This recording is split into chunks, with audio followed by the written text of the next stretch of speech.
We remember them as the charismatic kings of the Wild West, immortalized in a masterpiece of grit and humor.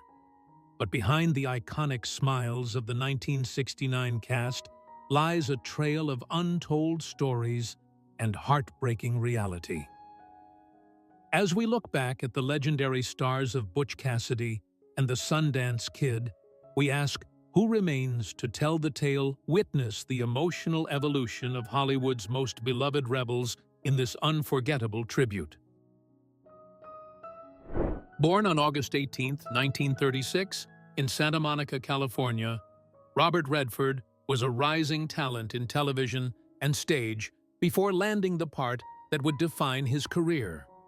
At the age of 33, Redford's portrayal of the stoic, fast-drawing outlaw alongside Paul Newman catapulted him to instant global superstardom. The film not only revolutionized the Western genre, but also established the modern buddy movie dynamic. His character became so culturally significant that Redford eventually purchased a ski resort in Utah and founded the Sundance Institute and Film Festival, permanently linking his legacy to the name of the quiet gunman he famously played. Despite the Sundance Kid's violent lifestyle and cool detachment, the real Robert Redford was an introspective artist, a pacifist, and a passionate environmentalist who often felt at odds with the golden boy image the role created. This contrast fueled a lifelong professional struggle. He fought hard against being typecast as merely a pretty face or a romantic lead. The immense fame that followed the movie was something he found stifling, leading him to retreat from the Hollywood social scene. He often chose difficult, uncommercial projects or moved behind the camera as a director to ensure he was respected for his intellect and vision rather than just his appearance. Robert Redford has largely stepped back from the limelight, having officially announced his retirement from acting following his role in 2018's The Old Man and the Gun, save for a brief cameo in Avengers Endgame. He remains a titan of the industry as an Oscar-winning director and the godfather of independent cinema, continuing to oversee the Sundance Institute while enjoying the solitude he sought throughout his career. Paul Newman as Butch Cassidy.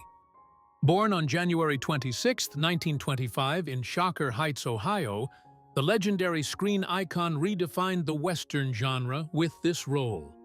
At the age of 44, Newman's portrayal of the charming, quick-witted outlaw became an instant cinematic classic, cementing his status as a top-tier superstar. The film's blend of humor, anti-heroism, and the electric chemistry between Newman and Robert Redford created a cultural phenomenon, making Butch Cassidy one of the most beloved figures in film history and the highest-grossing movie of its year. While Butch Cassidy was a carefree outlaw looking for the next easy score, Paul Newman was a disciplined method actor, a dedicated philanthropist, and an intensely private family man who often despised the Hollywood limelight. He frequently struggled with the public's fixation on his striking blue eyes, feeling it distracted from his craft, and he famously battled the embarrassment of his early career debut in The Silver Chalice, a performance he once apologized for in a newspaper ad. Beyond professional hurdles, Newman faced deep personal tragedy with the death of his son Scott from a drug overdose in 1978, a heartbreak that fueled his lifelong commitment to charity and anti-drug activism. Paul Newman remained a powerhouse in cinema and philanthropy for the rest of his life, finally winning an Academy Award for The Color of Money and finding a second passion in professional auto racing. He famously founded the food company Newman's Own, donating all post-tax profits to charity, a legacy that has generated hundreds of millions of dollars for various causes. His final film role came as the voice of Doc Hudson in Pixar's Cars, followed by his retirement from acting in 2007. Newman passed away at his farmhouse in Westport, Connecticut on September 26, 2008, at the age of 83, following a battle with lung cancer. He died surrounded by his family and close friends, leaving behind an unmatched legacy of artistic excellence and humanitarian generosity. Ted Cassidy as Harvey Logan. Born on July 31, 1932 in Pittsburgh, Pennsylvania, the towering actor brought a menacing physical presence to the screen as Harvey Logan. At the age of 36, Cassidy's portrayal of the formidable hole-in-the-wall gang member who challenges Paul Newman's character to a knife fight became a memorable highlight of the classic film.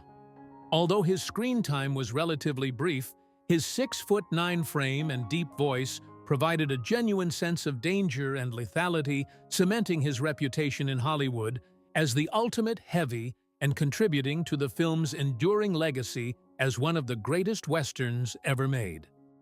Despite playing the brutish primitive Logan or the monosyllabic Lurch on The Addams Family, Ted Cassidy was an intellectually gifted, soft-spoken man with a background in news reporting and a talent for playing the organ. This stark contrast between his gentle real-life personality and his on-screen monsters was a source of professional frustration. Cassidy struggled immensely with typecasting. His unique physical stature caused by acromegaly limited the roles he was offered to henchmen, aliens, or silent giants.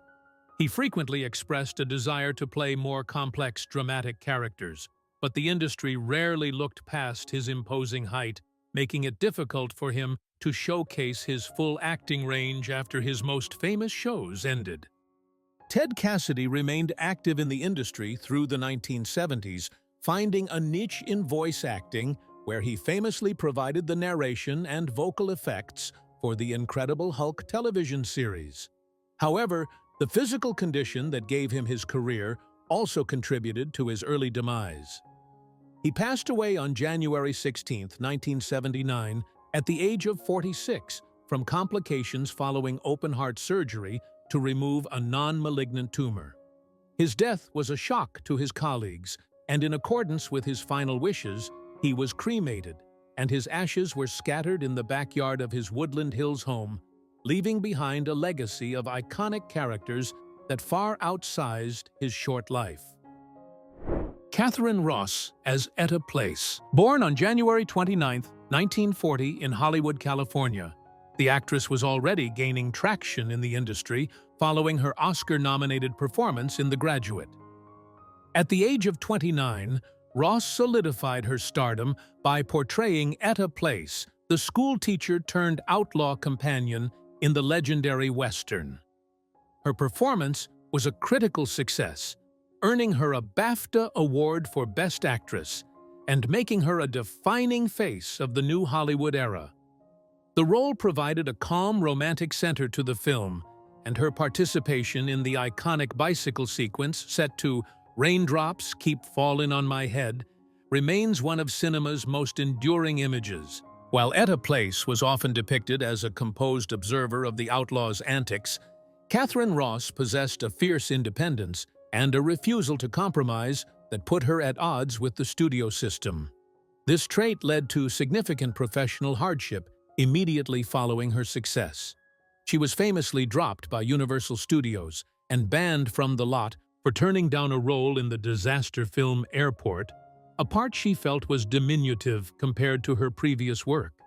This blacklisting significantly stalled her career momentum during the early 1970s, causing her to lose out on prime roles and forcing a difficult period where she had to fight to regain her footing in an industry that punished her for her artistic standards. Katharine Ross eventually rebounded with the cult classic The Stepford Wives in 1975 and continued to act in film and television, including a memorable role in Donnie Darko.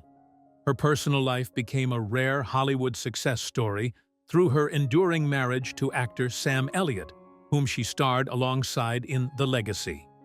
As of 2026, at the age of 86, she acts only on rare occasions, having largely retired to a quiet life on her ranch in Malibu. She remains a revered figure in film history, occasionally appearing at retrospective screenings, but generally prefers the company of her husband and family over the public eye. Cloris Leachman as Agnes. Born on April 30, 1926, In Des Moines, Iowa, the former Miss America contestant had already built a steady career in television and film before joining the cast of the legendary Western. At the age of 42, Leachman took on the role of Agnes, a weary prostitute who aids the titular outlaws. While her screen time was relatively brief compared to the leads, her performance contributed to the texture of a film that became a massive cultural phenomenon and a box office smash. This role served as a precursor to her imminent superstardom, acting as a stepping stone just before her Oscar-winning turn in The Last Picture Show and her iconic comedic run on television. In stark contrast to the often grounded, weary, or neurotic characters she portrayed during the peak of her career, Cloris Leachman was known in real life for her uncontainable energy, unpredictability, and avant-garde sense of humor. While Agnes was a woman beaten down by her circumstances, Leachman was a force of nature who refused to be silenced. However, her life was not without significant pain and professional hurdles. She endured the collapse of a 26-year marriage and the devastating loss of her son Brian to an overdose in 1986. Professionally, she faced the harsh realities of the industry when her popular spin-off series Phyllis was cancelled after only 2 seasons, despite her previous success with the character leaving her to navigate the industry as a character actress fighting against ageism. Cloris Leachman continued to defy Hollywood conventions by working prolifically for decades, earning new generations of fans through roles in Malcolm in the Middle and Raising Hope. She remained active and vibrant, even competing on Dancing with the Stars at the age of 82. Leachman passed away at her home in Encinitas, California, on January 27, 2021, at the age of 94, due to a stroke with COVID-19 cited as a contributing factor. Her death marked the end of a career that spanned over 7 decades, leaving her as one of the most decorated actresses in history, with a record-setting number of Primetime Emmy nominations. Strother Martin as Percy Garris. Born on March 26, 1919 in Kokomo, Indiana, the distinctively voiced character actor had already established a strong career before joining the cast of this legendary Western. At the age of 50, Martin portrayed Percy Garris, the cantankerous and colorful payroll guard who hires the outlaw duo to protect mine shipments in Bolivia. His performance provided a perfect comedic and grounded foil to the glamour of the leads, creating a memorable character whose distinct drawl and cynically humorous demeanor contributed significantly to the film's unique tone and enduring cultural legacy. The on-screen persona of Strother Martin, often cast as whiny, slimy, or physically unimposing prairie scum, stood in sharp contrast to the man himself. In reality, Martin was a highly disciplined athlete, a national junior diving champion, and a swimming instructor for the U.S. Navy during World War II. Despite his physical prowess and gentle, articulate nature, he faced the professional struggle of severe typecasting. He found it difficult to break away from playing eccentric villains or failures, a pigeonhole that often limited his opportunities to showcase his full dramatic range or secure leading roles despite his immense talent. Strother Martin remained a fixture in Hollywood throughout the 1970s, delivering iconic performances in films like Slapshot and playing the stern father in Cheech and Chong's Up in Smoke. He continued working up until his final days, even hosting Saturday Night Live in 1980. However, his career was cut short when he died of a massive heart attack on August 1, 1980, in Thousand Oaks, California, at the age of 61. His passing marked the loss of one of cinema's most reliable character actors, though his work remains immortalized through his unforgettable delivery and scene-stealing presence. Born on August 1, 1912, in Philadelphia, Pennsylvania, the veteran stage and screen actor brought a memorable burst of energy to the classic Western Butch Cassidy and the Sundance Kid. At the age of 57, Jones's portrayal of the fast-talking evangelical bicycle salesman served as a pivotal symbol of encroaching modernity, representing the future that would ultimately render the outlaw lifestyle obsolete. Although his screen time was brief, his enthusiastic pitch to Paul Newman's Butch Cassidy provided one of the film's most thematic moments, setting up the iconic "Raindrops Keep Fallin' on My Head" sequence and cementing his face in the landscape of 1960s cinema. In reality, Henry Jones was a far cry from the manic huckster character he played in the dusty streets of the film's setting. A Jesuit-educated grandson of a Pennsylvania congressman, Jones was known for his intelligence, gentle demeanor, and a laconic acting style that often saw him cast as quiet, sinister, or henpecked figures rather than loud salesmen. Despite his immense talent, which earned him a Tony Award for Sunrise at Campobello, Jones faced the perennial struggle of the character actor, possessing a face that everyone recognized but a name few could remember. He was frequently typecast in roles that required him to be meek or malevolent, most notably as the creepy handyman in The Bad Seed, which often limited his opportunities to play against type or secure leading man status in an industry obsessed with conventional stardom. Henry Jones remained a prolific and respected presence in Hollywood well into his later years, amassing hundreds of credits across film and television. He continued to work steadily through the 1970s and 80s, eventually finding a new generation of fans with roles in Arachnophobia and The Grifters in 1990. He passed away at the UCLA Medical Center in Los Angeles on May 17, 1999, at the age of 86, due to complications from injuries he suffered in a fall at his Santa Monica home. His death marked the end of a versatile career that spanned over 5 decades, leaving behind a legacy of scene-stealing performances that defined the art of the supporting actor.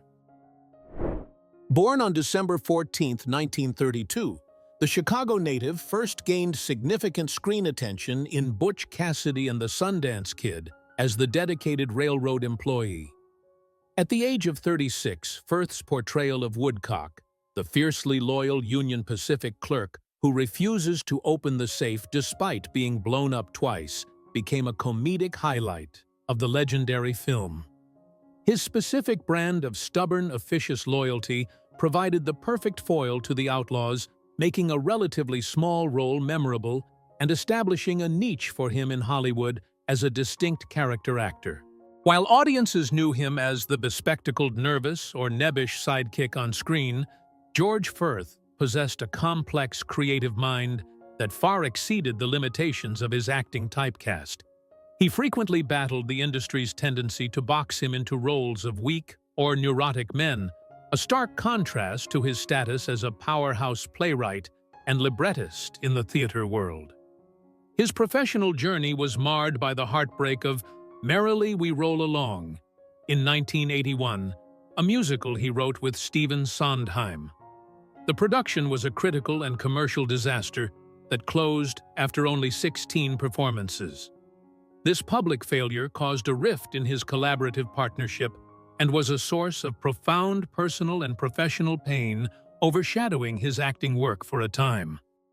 George Furth continued to act sporadically in films like Blazing Saddles and Shampoo, while cementing his legacy on Broadway, most notably winning a Tony Award for writing the book for the groundbreaking musical Company. Despite his success as a writer, he remained a bachelor and lived a relatively quiet life in California, often battling health issues in his later years. He passed away at a hospital in Santa Monica, California on August 11, 2008, at the age of 75 from a massive lung infection. His death marked the loss of a dual-threat talent, though his writing has since enjoyed a massive critical renaissance, vindicating the struggles he faced during his lifetime. Born on April 4, 1935 in Chicago, Illinois, the versatile character actor first stepped into the boots of the exasperated lawman in the classic Western Butch Cassidy and the Sundance Kid. At the age of 34, Mars's portrayal of the marshal who vainly attempts to rally apathetic townsfolk into a posse while battling a bicycle salesman for their attention became a memorable highlight of the film. His blustering, ineffectual authority figure provided a perfect comedic counterpoint to the film's charismatic outlaws, helping to cement the movie as a cultural phenomenon and a defining piece of American cinema. While the marshal was a character defined by his inability to command respect or attention, Kenneth Mars possessed a commanding presence and a booming voice that made him a standout performer in Hollywood. However, this distinctiveness brought its own professional struggles. Following his breakout collaborations with Mel Brooks, particularly as the Nazi playwright in The Producers and Inspector Kemp in Young Frankenstein, Mars faced significant typecasting.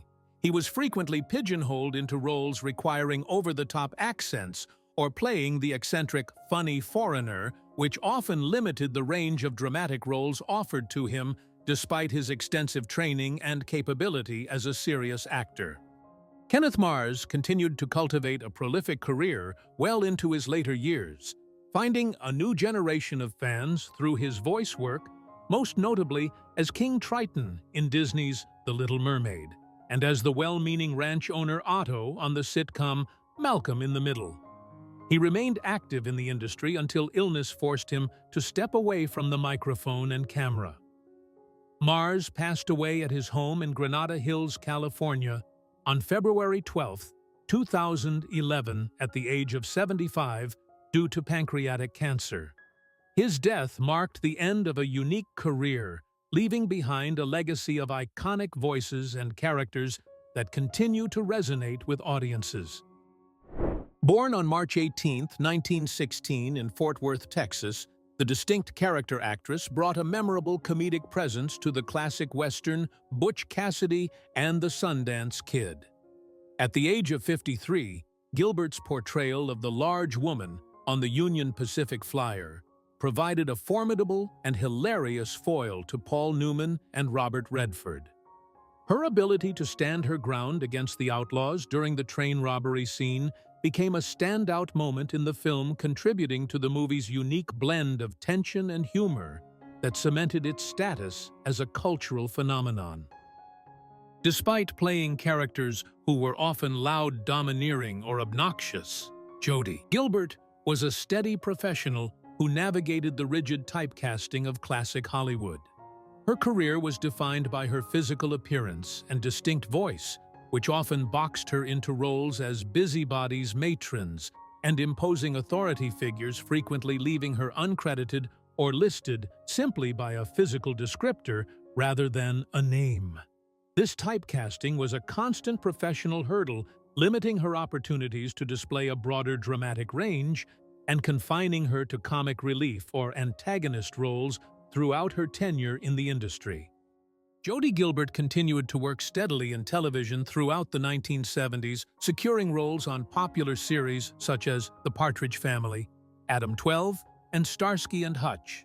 However, her life came to a premature end following a tragic traffic incident. She passed away in Los Angeles, California on September 27, 1979, at the age of 63, due to complications resulting from an automobile accident. Her death marked the loss of one of Hollywood's most reliable and recognizable character actresses, whose face was known to millions, even if her name was not always remembered. Born on August 18, 1916, the High Spire, Pennsylvania native had already established a substantial career in theater and television before stepping onto the set of the classic Western. At the age of 53, Keefer's portrayal of the loyal steam engine fireman provided a memorable, grounded counterpoint to the charisma of the film's outlaw leads. While the role was supporting his performance, helped sell the realism of the train robbery sequences, contributing to the texture of a film that became a massive cultural phenomenon and redefined the Western genre for a new generation.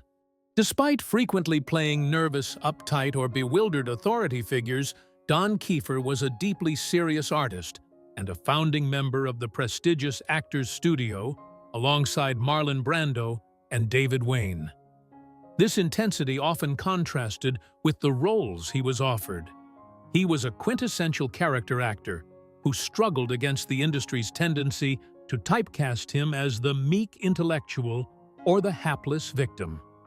Most notably, he fought to distinguish himself beyond his most famous television moment in The Twilight Zone, where his character was horrifyingly turned into a jack-in-the-box, a singular image that often overshadowed his vast dramatic range and decades of consistent work. Don Keefer enjoyed a remarkably long career and personal life, remaining active in the industry well into his 80s, with appearances in films like Liar Liar. He was married to actress Katharine McLeod for 47 years, until her passing, a rare example of marital stability in Hollywood. Keefer passed away in Sherman Oaks, California, on September 7, 2014, at the age of 98, from natural causes. His death marked the loss of one of the last original members of the actor's studio, leaving behind a legacy of hundreds of credits that spanned the golden age of television to the modern era. Jeff Corey as Sheriff Ray Bledsoe. Born on August 10, 1914 in New York City, the veteran character actor brought a profound gravitas to the screen that belied the brevity of his appearance in the film.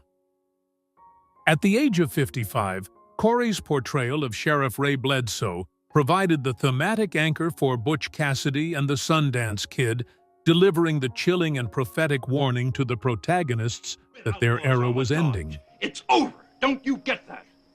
Your times is over, and you're gonna die bloody. His delivery of the line served as a critical cultural touchstone for the revisionist Western genre, signaling the death of the Old West in cinema. While he often played authority figures or gritty villains, Jeff Corey was an intellectual and a man of deep principle, contrasting sharply with the often rough-hewn characters he inhabited. His career was defined by a massive professional struggle, the Hollywood blacklist. In 1951, he was summoned before the House Un-American Activities Committee and refused to provide names of alleged communists, citing his constitutional rights. As a result, he was blacklisted and banned from acting in films for over a decade. This period of professional exile was financially and emotionally grueling, forcing him to reinvent himself as one of Hollywood's most respected acting teachers to survive while he was systematically denied work in his primary craft. Jeff Corey eventually returned to the screen in the 1960s once the blacklist crumbled, enjoying a prolific renaissance as a character actor in films like True Grit and Little Big Man, while continuing to mentor future stars like Jack Nicholson. He remained active in the industry well into his late years, securing his legacy as both a performer and an educator. Jeff Corey passed away at St. John's Health Center in Santa Monica, California, on August 16, 2002, at the age of 88, due to complications arising from a fall he suffered at his home. Charles Dierkop as Flat-Nose Curry. Born on September 11, 1936, in La Crosse, Wisconsin, the distinctively visaged actor brought a rugged authenticity to the screen. At the age of 32, Dierkop took on the role of Flat-Nose Curry, a loyal member of the Hole-in-the-Wall gang in the classic Western Butch Cassidy and the Sundance Kid. His memorable appearance and silent menace contributed to the film's legendary status, helping it become the top-grossing film of the year and a defining moment in the genre. This role cemented his place in Hollywood as a reliable character actor and forged a connection with director George Roy Hill, leading to a prominent role in The Sting just a few years later. Despite his reputation for playing intimidating hoodlums and outlaws, Charles Dierkop was a dedicated student of the craft who trained at the famed Actors Studio. The flat nose that defined his career was not makeup, but the result of actual childhood fights during a tough upbringing, a physical trait that led to severe typecasting throughout his professional life. While this ensured steady work, it often boxed him into playing villains' henchmen or gritty police officers, such as his regular role as Detective Pete Royster on Policewoman. He faced the classic struggle of the character actor being instantly recognizable to audiences, but rarely given the opportunity to showcase a range beyond his hardened exterior. Charles Dierkop continued to act sporadically well into his later years, appearing in various films and television shows, including a cameo in the music video for R.E.M's Man on the Moon. Though his roles diminished as he aged, he eventually moved into a retirement home in his final years. Dierkop passed away at Sherman Oaks Hospital in Los Angeles on February 25, 2024, at the age of 87, following a heart attack and complications from pneumonia. His death marked the loss of one of the 1970s most recognizable faces, and he was survived by his daughter Lynn. Looking back at the cast of this 1969 masterpiece feels like opening a time capsule of Hollywood's golden era.